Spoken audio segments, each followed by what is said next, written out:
یہ تو ہو گئی جی مسائل عوام کے، لیکن اسی سے جڑی اب کیونکہ معیشت میں بڑا عوام کا بھی حصہ ہے، وہ بھی اس کے بڑے اسٹیک ہولڈر ہیں، اور اگر معیشت ٹھیک نہ ہو تو ڈائریکٹ اثر اس کا ماسس پر ہوتا ہے۔ تو عام انتخابات کے بعد ہم نے دیکھا کہ پہلے دوسرے دن مندی رہی منڈی میں، اور یقینی صورتحال ایسے بے یقینی کی صورتحال رہی۔ اب حکومت سازی کا مرحلہ شروع ہو گیا ہے، تو حکومت سازی کے مرحلے میں ہم دیکھ رہے ہیں کہ اس کے سیاسی سرپرائز آ رہے ہیں، دھاندلی کے اوپر باتیں ہو رہی ہیں، جماعتوں کی جانب سے کہا جا رہا ہے جی ہم احتجاج کریں گے، مظاہرہ کریں گے، ہم نہیں مانتے یہ رزلٹ، ہم نہیں مانتے۔ تو اس کا اثر کیا پڑ رہا ہے؟ اس کا اثر پاکستان اسٹاک ایکسچینج میں اتار چڑھاؤ کی صورت میں پڑ رہا ہے۔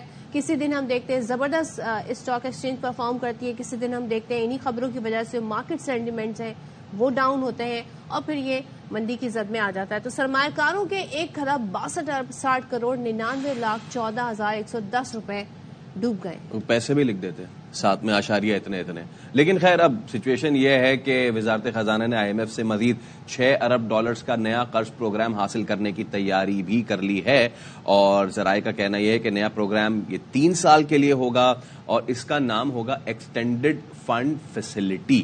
آئی ایم ایف کے ساتھ نئے قرض پروگرام کے لیے مذاکرات دوسرے اقتصادی جائزہ کے ساتھ ہی ہوں گے، اور ذرائع یہ بھی کہتے ہیں کہ نئے قرض پروگرام کے تحت، پھر سے سن لیں، نئے قرض پروگرام کے تحت، اور اگر آپ نے نہیں سنا تو پھر سے سنیے، نئے قرض پروگرام کے تحت بجلی گیس مزید مہنگی کی جائے گی۔ اوہو، یہ تو آپ نے 3 بار لوگوں کو جو الرٹ کر کے خبر دی ہے نا، اب انہیں یاد رہے، مہر ثبت کر دی میں نے 3 بار بھی۔ تو کتنی اور مہنگی ہونی ہے؟ سوال یہاں پر یہ اٹھتے ہیں کہ اب یہ کہا جا رہا ہے کہ جی مختلف شعبوں ہیں ان کو جو دی جانے والی سبسڈی ہے اس کا خاتمہ کیا جائے گا، اور ٹیکسوں کی مد میں مختلف شعبوں کو دیا جانے والا استثنا بھی ختم ہوگا۔ تو یہ تمام تو یقین دہانیاں کرائی گئی ہیں اور کرائی جائیں گی، بجٹ کا جو تحریری ڈاکیومنٹ ہوگا اس میں بھی کرائی جائیں گی۔ تو اسی پہ اب ذرا ہم گفتگو بھی کر لیتے ہیں۔ ماہرہ معیشت مزمل اسلم صاحب ہمارے ساتھ موجود ہیں۔ مزمل صاحب السلام علیکم، گڈ مارننگ، باخبر سویرا میں آپ کو خوش آمدید کہتے ہیں۔ لیکن مزمل صاحب بات یہ ہے کہ یہ ایک بڑا ٹف سال ہوگا پاکستان کے لیے، پاکستان کی معیشت کے لیے۔ پلیز گو آن، ہمیں بتائیے گا کہ کیا صورتحال رہے گی، کیا ایکسپیکٹ کر رہے ہیں آپ؟ دیکھیں جی، سب سے پہلے تو السلام علیکم اور گڈ مارننگ آپ کے سارے صارفین کے لیے۔ بات یہ کہ جو کل رات کو آپ نے دیکھا ہوگا کہ گیس کی قیمتوں میں اضافہ ہوا ہے، اور یہ گیس کی قیمتوں میں 3 جگہوں پہ ایسا اضافہ ہوا ہے جس سے ایک تو ہمارے صرف گیس کے بل نہیں بڑھیں گے، اس کے علاوہ جو ہم چیزیں استعمال کرتے ہیں اس میں کافی زیادہ اضافہ ہوگا۔ نمبر 1 جو ہے کھاد بنانے والے کارخانے جو ہیں ان کی قیمتوں میں 700% اضافہ ہوا ہے۔ تو وہ آئی ایم شیور کہ کھاد والے کارخانے اتنے شریف تو ہے نہیں، ویسے ہی کھاد کی قیمت جو ہے اس سے بلیک مارکیٹ میں بکری ہوتی ہے، تو کھاد کی قیمت مہنگی ہوگی تو کھاد سے جب آپ کو پتہ ہے مہنگا ہوتا ہے تو سارا کچھ کھانا پینا مہنگا ہو جاتا ہے۔ پھر اس کے علاوہ کارخانے جو ہیں جو اپنی بجلی خود بنا رہے تھے گیس کی بیسس پہ، ان کی قیمت بڑھا دی گئی ہے۔ تو جو چیزیں کارخانے میں پیدا ہوتی ہے، چاہے کپڑا ہے، چاہے لوہا ہے، چاہے پلاسٹک ہے، جو ہمارے اور آپ کے سب کے استعمال میں آتی ہے، اس کی قیمتوں میں اضافہ ہو جائے گا۔ تو ہم جو گیس کے بل تو بھر رہے تھے، تو اس کے علاوہ یہ تمام چیزوں کی ایک مہنگائی کی لہر آئے گی۔ اور میں ہمیشہ سے ایک بات کہتا ہوں کہ بجلی کی قیمت میں اضافہ ہوتا ہے نا تو وہ ہمارے بلوں تک محدود ہوتا ہے، لیکن جب گیس کی قیمتوں میں اضافہ ہوتا ہے نا تو جو ہمارے کچن آئٹم اور جو چیزیں ہوتی ہیں نا اس کا بھی اضافہ ہو جاتا ہے۔ تو یہ ایک بری نیوز ہے۔ اب یہ گیس کی قیمتیں جو ہے تیسری دفعہ بڑھی ہیں 1 سال میں۔ نمبر 2 آپ نے کہا بجلی کی قیمتیں، دیکھیں بجلی کی قیمتیں پاکستان میں اس لیے بڑھ رہی ہیں کہ بجلی گھروں کے کرائے بھرنے پڑ رہے ہیں، اور بجلی گھروں کے کرائے اس لیے بھرنے پڑ رہے ہیں کہ بجلی گھر ہم نے معاہدے ایسے کیے ہوئے تھے کہ چاہے بجلی ہم استعمال کریں یا نہ کریں اس کا دیں گے اور ڈالر میں کرایہ دیں گے۔ ادھر روپے کی قدر گرتی ہے، ساتھ ہی ان کے کرائے کا حجم بڑھ جاتا ہے۔ تو اس سال ہم 2200 ارب روپے کرایہ بھر رہے ہیں اس کا، اور جو بجلی بنانے کے لیے جو اس کے لیے جو ہمیں ایندھن چاہیے اس کے صرف 900 ارب روپے۔ آپ اندازہ لگائیں کہ ایندھن سے زیادہ بجلی کا کرایہ ہے۔ تو وہ، اور تیسری چیز یہ جو بجلی چوری ہوتی ہے تو وہ جو ہے اس سے آپ کا بجلی کا بل بڑھائے جا رہے ہیں، سرکولر ڈیٹ جس کو کہتے ہیں، تو یہ بھی آپ کا بڑھتا رہے گا۔ اور آپ آئی ایم ایف نے کہہ دیے کہ جو نقصان ہوگا آپ نے جو ہے صارف کے گلے ڈال کے اس سے لے لینا۔ تو یہ بجلی اور گیس کی قیمتیں تو آئی ایم ایف کا پروگرام ہو یا نہ ہو یہ آن گوئنگ چلتا رہے گا اور اشرافیہ کو۔ اب تیسری چیز یہ کہ آپ نے کہا 6 ارب ڈالر کا پروگرام لینے جا رہے ہیں، मेरा अपना ख्याल ये है कि $6 अरब का प्रोग्राम पाकिस्तान को उससे ज्यादा की जरूरत है, लेकिन IMF का प्रोग्राम $6 अरब का मिलता है कि नहीं मिलता, ये भी एक सवालिया निशान है। क्यों सवालिया निशान है? अभी हम इनका पूरा एग्रीमेंट जो हुआ है, स्टैंड बाय एग्रीमेंट, उसकी तमाम तर शराइत के तहत ही तो ये कीमतें और ये बाकी स्टेप्स लिए जा रहे हैं। मुजम्मिल नहीं, देखें सदफ, ये जो प्रोग्राम है ना स्टैंड बाय, ये तो मार्च में खत्म हो रहा है, ठीक है।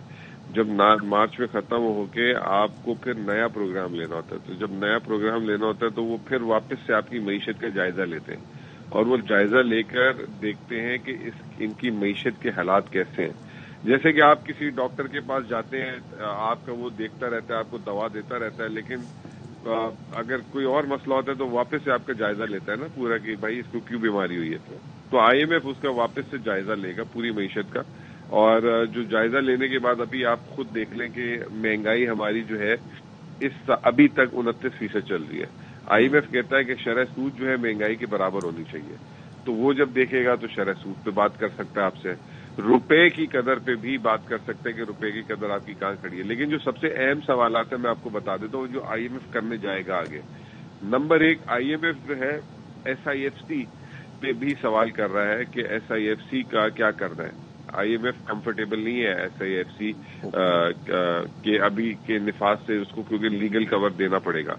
नंबर 2, ये जो हमारा जो सबसे बड़ा मसला है जो NFC अवार्ड कहते हैं जिसे, जिसमें वफाक से सूबों को पैसे मुंतकिल होते हैं, IMF कह रहा है कि ये अब सस्टेनेबल नहीं है कि वफाकी हुकूमत टैक्स लगा के सारा का सारा सूबों को दे देती है और आपकी वफाकी हुकूमत अपना कर्ज उतारने के भी काबिल नहीं रही, तो उस पे भी रिव्यू मांगेगा।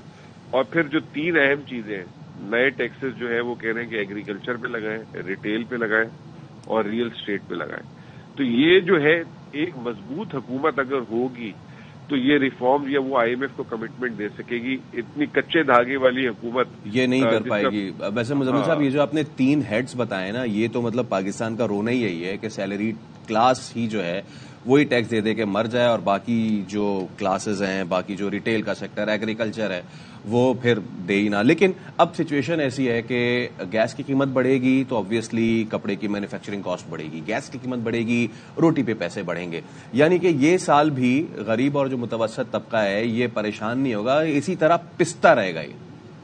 जी, बिल्कुल ऐसा ही है, और इसीलिए मैंने आपको थोड़ा सा तफसील में बता दिया कि गैस की कीमत ऐसी होती है कि उसका इम्पैक्ट जो है, जैसे जब पेट्रोल बढ़ता है तो वो ट्रांसपोर्ट का रेट बढ़ा देते हैं ना। अब ट्रांसपोर्ट में हर चीज ट्रांसपोर्ट होती है ना। जब आप सब्जी मार्केट में लाते हो तो वो पहले फार्म से जो है सब्जी वो जो है सब्जी मंडी में आती है, फिर सब्जी मंडी से दुकानदार के पास आती है, दुकानदार से आपके घर में आती है, तो वो उसका किराए का हजम बढ़ जाता है तो चीजें महंगी हो जाती है। इसी तरीके से गैस का भी मामला ऐसा ही है, और गैस का मामला ज्यादा लीथल है क्योंकि उसकी जो मैन्युफैक्चरिंग कॉस्ट में जो है ना हिस्सा बहुत ज्यादा होता है। तो बहरहाल अब ये भी जरूरी था क्योंकि हमने पिछले कई साल जो है, आप जब से समझ लें कि सुई गैस हमें मिली थी, हमने उसका बेदरेक जिसे कहते हैं ना गलत तरीके से इस्तेमाल किया, जाया किया अपने कीमती जखायर को। अब हमारे मुल्क में जो है गैस के जखायर तेजी से खत्म हो रहे हैं और अब हम दरामद कर रहे हैं, और वो दरामद हम इतनी महंगी कर रहे हैं कि वो जेब से पैसे तो हुकूमत दे नहीं सकती।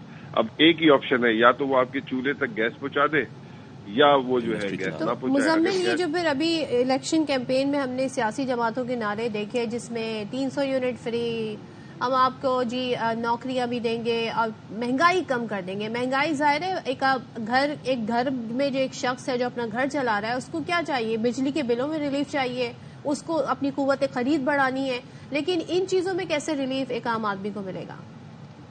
देखिए, बात ये है कि इनके जो वो क्या कहते हैं जो रिलीफ के ऐलानात है उसका तो आप अंदाजा इस चीज से लगा लें कि वो इलेक्शन के दिनों में कहते थे हम इसके साथ नहीं बैठेंगे, उसके साथ नहीं बैठेंगे, इसकी वजह से मुल्क को ये नुकसान हो गया, और वो एक रात भी नहीं गुजार सके और फौरन जो है साथ बैठ गए। तो इससे आप अंदाजा लगा लें कि आपको रिलीफ कब मिलेगा, कैसे मिलेगा। नामुमकिन है। इधर IMF ने जो अभी रात को अभी जिस गैस की हम बात कर रहे हैं, आपको अंदाजा नहीं है, इसमें सबसे ज्यादा जो गैस की कीमत बढ़ाई गई है, जिनका गैस का बिल जो है 500 से 2000 रुपये आता था, उनका बिल जो है, अब मैं आपको छोटी सी तफसील बता दूं कि अब कम से कम आपके घर के गैस का बिल इस्तेमाल हो ना हो, घर आप बंद करके भी गए हुए तो 1000 पे आपको लाइन आएगा, ठीक है ना। और अगर थोड़ी सी ज्यादा उससे आप गैस इस्तेमाल करते हैं अच्छा तो 1500 साहब लाइन आएगा। आखिर में जाते जाते, क्योंकि देखिए उम्मीद पे दुनिया तो कायम है, जाते जाते सिर्फ ये बताएं, कभी हम देख सकेंगे अपनी जिंदगियों में कि IMF से छुटकारा हमें मिला? बिल्कुल देख सकते हैं। देखें, भारत ने एक ही दफा लिया 1990s में और एक ही दफा में निकल आया बाहर, और बहुत से ममालिक ऐसे हैं जैसे 97 में जो है एशिया के ममालिक थे, उन्होंने जो है जब देखा और उनकी जब जिसे कहते हैं उस पर बात आई तो उन्होंने अपने अखराजात को ठीक किया और जो मुल्क में अशराफी और उनके साथ जो है बर्ताव को चेंज किया। तो हम भी देख सकते हैं। और मैं आपको एक बात बताऊं, एक IMF का प्रोग्राम ऐसी चीज है कि अगर आप अपने किबले को ठीक कर लें तो उसके बाद शायद वापस जरूरत ना पड़े, लेकिन हम अपने IMF के प्रोग्राम के अंदर ही जो है इतनी ज्यादा छेड़खानी कर देते हैं, बार बार उसको continue switch off switch on कर देते हैं, हुकूमतें चेंज कर देते हैं। अब देखें 2017 से 2024 तक आपके मुल्क में 6 वजीर आजम चेंज हुए। जब 6 वजीर आजम चेंज होंगे और उसमें एक IMF प्रोग्राम था उस पूरे पीरियड में, यानी कि 4 वजीर आजम ने एक IMF प्रोग्राम चलाया, तो वो कैसे मुकम्मल होगा? सही। तो ये आपको करनी पड़ेगी, तरजीहात सही करें अपनी। जो अशराफी आके जो है वो शिकायतें लगाकर जो है आपकी फिर वजीर आजमों को हटवा देते हैं, वजीर खजाना को हटवा देते हैं, अगर वो सही काम करना चाहते हैं। तसलसल बड़ा जरूरी है पॉलिसीज का, ये देखना भी जरूरी है और मईशत पे फोकस बड़ा जरूरी है। Thank you so much Muzammil Aslam गुफ्तगू करने के लिए।